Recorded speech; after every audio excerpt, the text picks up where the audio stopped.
جو بندہ سورہ ملک پڑھتا ہے، سنن ترمذی میں حضرت ابن عباس سے روایت ہے کہ حضور صلی اللہ علیہ وسلم کے ایک صحابی نے ایک جگہ خیمہ لگایا تو وہاں سورہ ملک پڑھنے کی آواز آتی تھی، کوئی بندہ پڑھنے والا نظر نہیں آتا تھا۔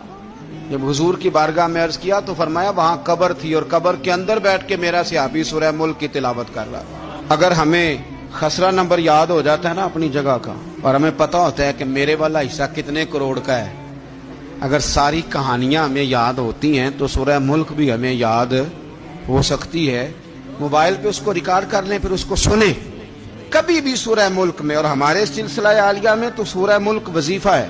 سورہ ملک اتنی شاندار سورت ہے کہ نبی پاک صلی اللہ علیہ وسلم نے فرمایا یہ قیامت کے دن اللہ کی بارگاہ میں ناز سے جھگڑا کرے گی اور کہے گی اے اللہ یا تو میرے پڑھنے والے کو جنت عطا فرما یا مجھے قرآن پاک سے علیحدہ کر دے۔ تو رب کریم پھر اپنے فضل سے پڑھنے والے کو جنت عطا کرے۔